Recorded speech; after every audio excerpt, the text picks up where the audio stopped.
Hi everyone, and welcome to our second episode of Beyond Insight. Thank you so much for joining us. We're really excited to be here, and I'm really excited to be here with our guest for today, which is Jamie. If you don't know me, my name is Jodie Manuel, and I head up the education and implementation team at Sift Analytics. But we're not here to hear about me; we're here to hear about you, Jamie. So thank you so much for joining us. Big pleasure. Thanks for having me. Yeah, welcome. So just to get started, can you introduce yourself? Tell us a bit about yourself, who Jamie is. Cool, no problem at all. Hi everyone, my name is Jamie Bezuidenhout. I've been at Sift for about 18 months now, like a year and a half. So yeah, it hasn't been that long at all. It feels like I started at Sift just yesterday. And my time in SaaS hasn't been very long at all. So yeah, let me start at the beginning and then we can get to where we are now. So when I was growing up, I was about 16 and all of my friends were doing really fun things.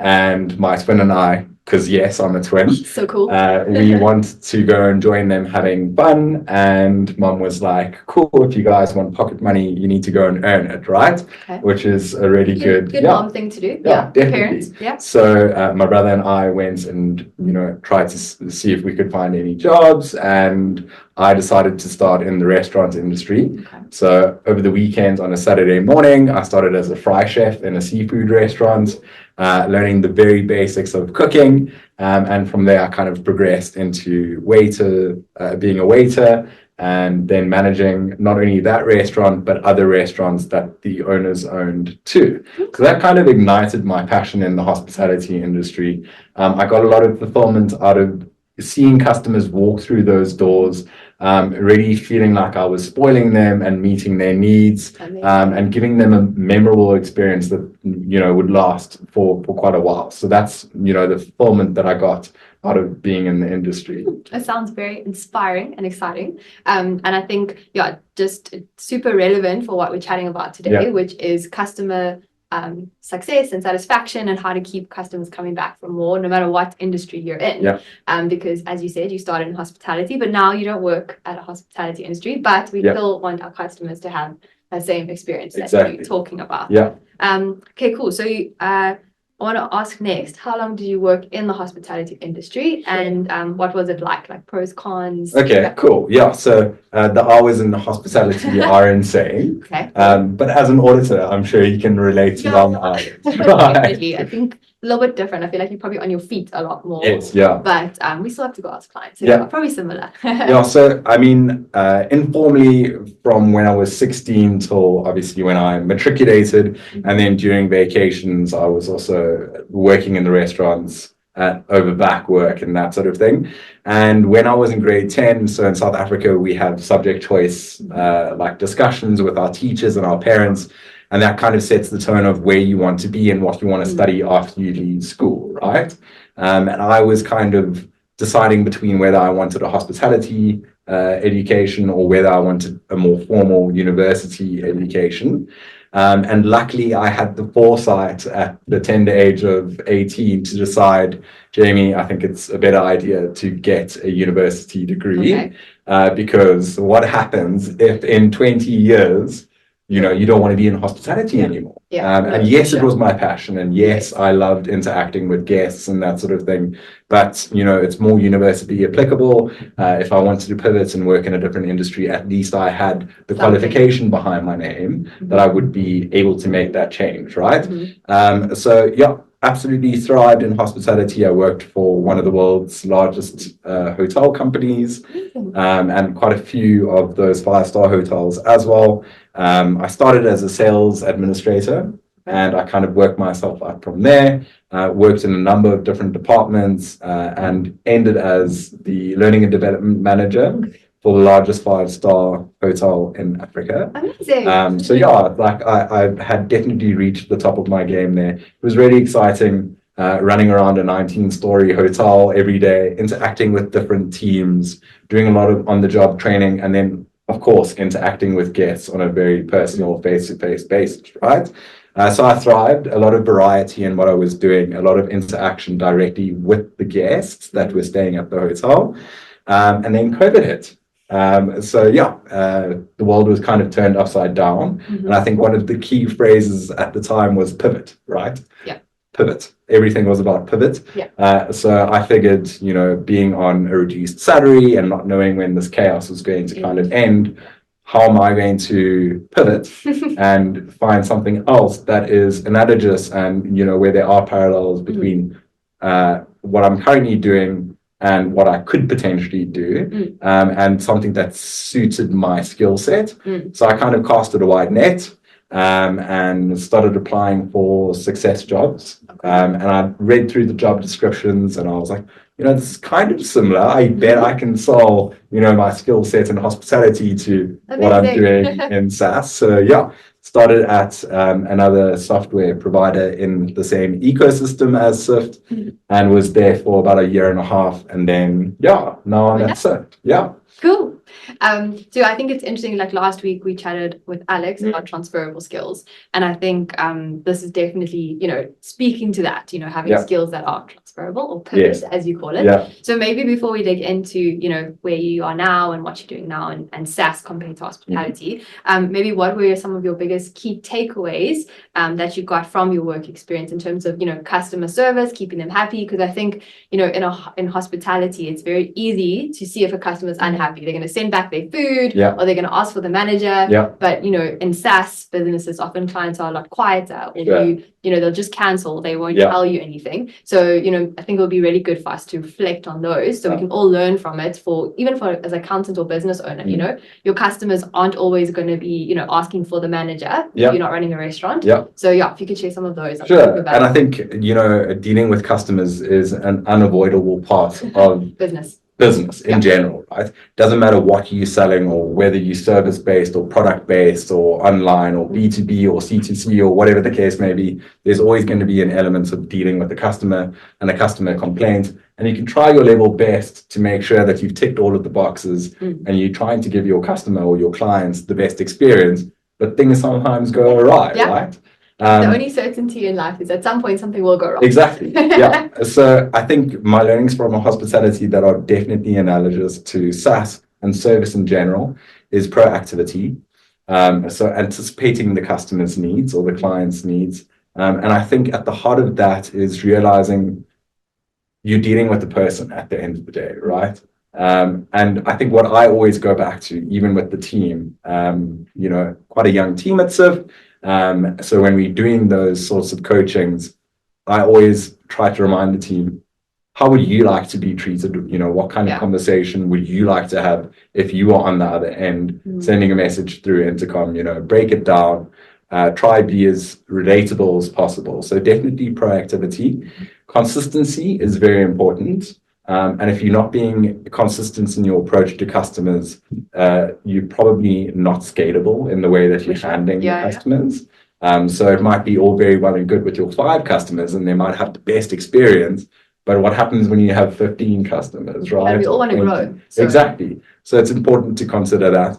The personalized touch is also very important because we are dealing with people once again. So I think those are like 1 or 3 of the main takeaways from being in hospitality. Of course, there's a ton of other soft skills that are really important. Every person is different. So you kind of need to adjust your approach.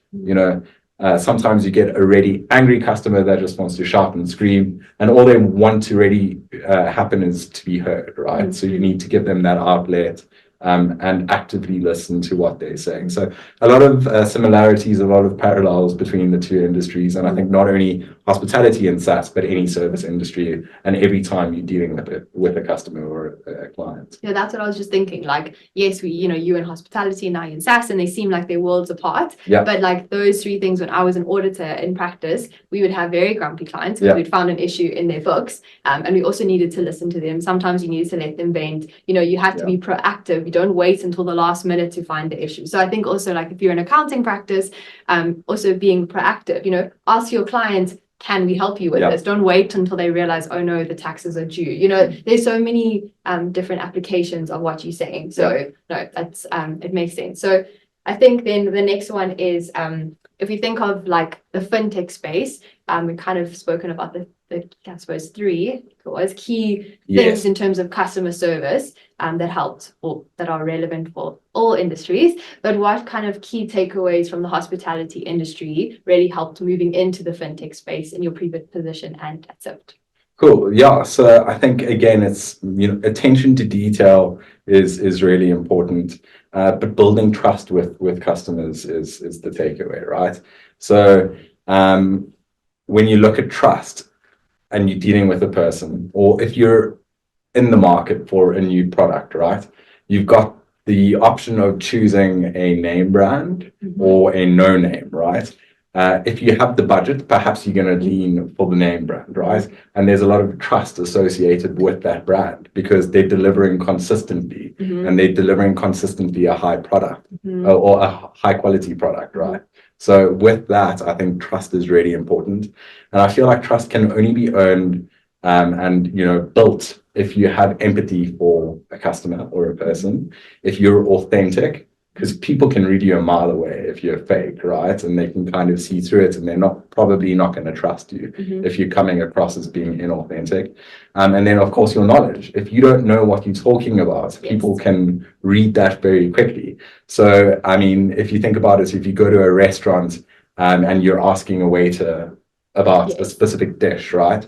And you can see they're umming and ahhing about what the ingredients of the dish is, especially if you have a nut allergy or something like that. Yeah, that's serious. You can't be messing with stuff like that. Exactly. So you need to be sure, if you're knowledgeable and you can say for sure, there's no nuts in here, you're going to have that knowledge and you're going to start building that trust. But it's really the marriage of those three things. They're not mutually exclusive. If the customer's upset, you have to be an active listener.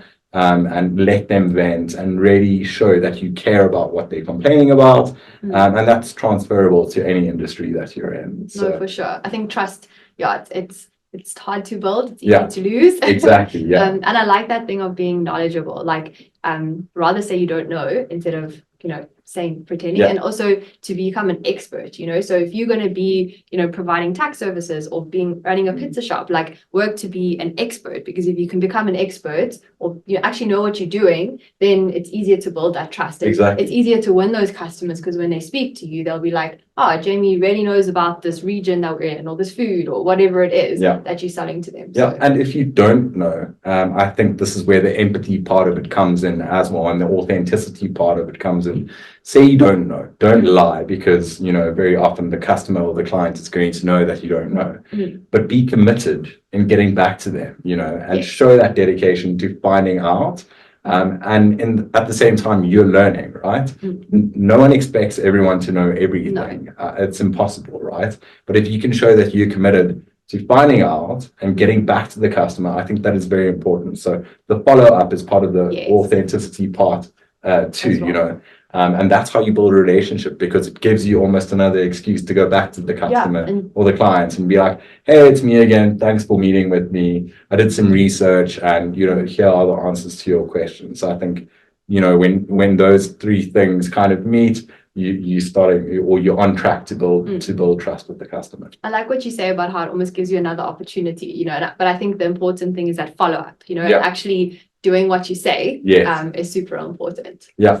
Cool. I think the other thing is hospitality and SaaS seem very, very far away. Yes. I touched on some of the skills, but were there any similar parallels, like something that you didn't expect to be as similar between those two different industries? I think it's the people, first and foremost, doesn't matter whether you're a person visiting a hotel for a stay and to experience the dining, or whether you're using a product. So people all want to be treated in a similar way, so I feel like it kind of humanizes it at the end of the day, and it makes it a lot less scary. Cool, you might not be in hospitality and you might be working for a software company now, but it's still people as the driving force. So it was, my technical knowledge and my mind was being applied in different ways.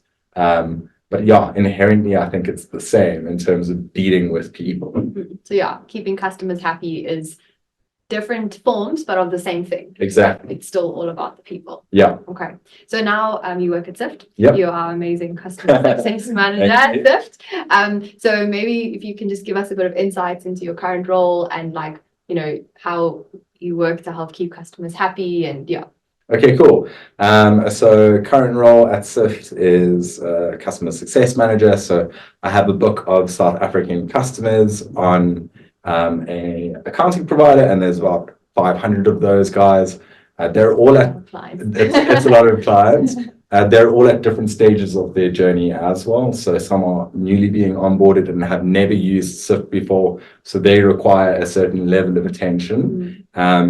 And then you've got guys that have been on Sift for quite a lot longer, that are comfortable using Sift, but it's still important that you keep in touch with them and keep your finger on the pulse, especially because, as a company, we're also changing and we're releasing new functionality all the time. And, the danger is you don't want them to move away from Sift either. So we need to manage churn on a daily basis. It's a big part of our life. We don't want our customers to leave us.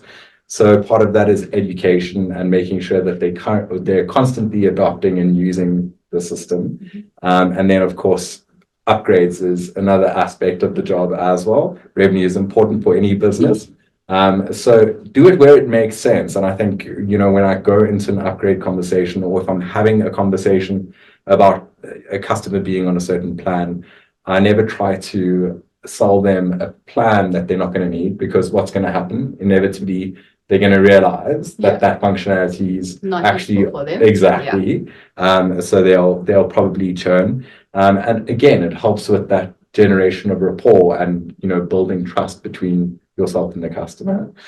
So there's that book of customers. I also deal in the mid-market space now, which has been a whole different kettle of fish altogether, and that's more directly in contact with business owners as opposed to accounting practices.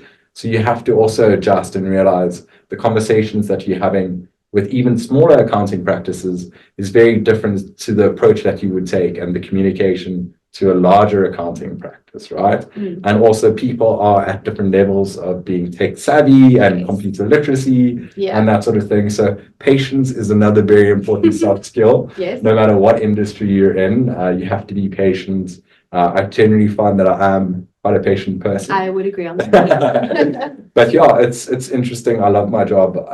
When you can see the difference that it's making in your customers' lives and the output that's being sent to their clients, very fulfilling, very rewarding. I think I can echo those sentiments. But what I'm getting from you is it's all about. I think what I'm hearing, the key to customer success is you have a customer and you want to solve their problem, and you want to find the best solution for their problem, which is hopefully what you have to offer. But if it's not, then you need to, find a solution to their problem or send them to someone who would, So, and it's all about, solving problems. And I think that is also relevant to all industries. Yeah, definitely. I think, it's not always an easy job dealing with customers on a daily basis. It's a marriage of all of those kinds of skills. You have to have quite a high EQ as well. You have to be customer centric. You have to be committed to finding a solution to the customer and committed to providing a solution. And as you say, sometimes you don't have the solution, but it's important that you communicate, the solution doesn't exist, or, if you've made a mistake, it's only human. So often I see, customer success done wrong. How many times have you had a bad experience and you've received an email, one-liner, sorry, Or not even that. Or they not just even. Don't respond. So sometimes it's better to just face the music, get on a call, apologize profusely, but do it sincerely, do it genuinely, authentically again. And like 9 times out of 10, the customer's understanding, and they'll give you another shot. I think on that, in my experience, like if something goes wrong, it's not great. But it's hard to fix. So I went on a trip to Jordan once, and I have this amazing travel agent I always use for everything. And she booked this tour, and we got to the border with my dad, who wasn't well, and the tour guide she booked just wasn't there. Oh, God. Like no one was there. It was 40 degrees, and I was like a little bit annoyed. And I called on a Sunday at like 4 PM, and someone picked up the emergency line. And within 10 minutes, the tour company was there. And I'm like, it's not great that it went wrong, which I think is similar, but it's how it was resolved and how they took it seriously and all of that. And so I'm like, it's almost better because now I know if anything else goes wrong in future, they've got me. So reliable, exactly. And that's going to impact your decision on whether you're going to use that travel agent again, right? Yes, something went awry. Yeah. But they fixed it. They took accountability. Yeah, they took accountability and they were committed to fixing it, which is really great. So you're not always going to have a flawless customer experience. We wish. We wish that's our plan. Our goal. Yeah. Okay, so I think we've heard a little bit about Sift. We've heard about you. I think at Sift, our stance from my experience is to keep all of our customers happy, and we do that in a lot of different ways. Maybe just touch on that, and then we can move on to like maybe more applying those lessons. What do you think for like our listeners? Cool. So availability, something that I pride myself on quite highly, is I'm always available, whether it's, you know, a WhatsApp, an email, a meeting. All of my customers have access to my calendar. So if they're struggling with something on Sift, you know, they always are welcome to book a time with me. Yeah. It's a Zoom call. My camera is always on. I'm not in PJs with my hair a mess. Always looking great. Always looking great. But, you know, we are based in Gauteng, and quite a large proportion of our customers in South Africa are actually based in Gauteng. So we also give our customers the option to either come to Sift and have lunch with us after we've met, a delicious coffee from Baraya Barista, or I'm more than happy to go and see them where they are. So it's, you know, reducing those barriers to communication, meet the customer where they are, and I think they appreciate that quite a bit. So lots of different avenues of engagement with my customers. I'm always of the firm belief, meet the customer where they are. You know. Makes sense. Yeah. So I think that also speaks, because again, everything you're saying is relatable. So the majority of our listeners, I think, are accountants and business owners. So maybe if we could just kind of refine it, like what takeaways do you think they should be getting? How can they, based on your experience, be providing better service to their customers? Cool, sure. It's a tricky one, right? Deep questions here, Jamie. Yeah, very tricky one. I think it's all about the customer experience from the start, right? So be very conscious of what your customer journey looks like, and try and think about any bottlenecks that there might be in your processes. Because again, you want it to be scalable as your business grows, right? As your practice grows. And be very mindful of where those bottlenecks are so that you can ensure that it is scalable. And then just be cognizant of how you're engaging with your clients or your customers, and how you building that rapport with your customers or your clients. I think that's very important too. That makes a lot of sense, and it's something I think we're focusing a lot on, like, you know, building the relationship and chatting to your clients and making sure they have a good experience. But I think what you said there as well, as an accountant, I think of processes, controls, and I think that's actually, if you can have a good process, that will solve a lot of your, you know, customer issues. So make sure that, you know, like, you know, if I'm running a restaurant, my customer's going to walk in, someone needs to meet them at the door. They need to show them to the table. So kind of like be a customer and walk through your own process. You know, if you're an accountant, you're going to have, how does your customer get in contact with you? You know, what is their first interaction with you? You know, how do you kind of figure out what their needs are? How do they feel special in that process? Like kind of working through all of the processes. And as an auditor, we look at the processes and see the controls to identify risks to solve the problem.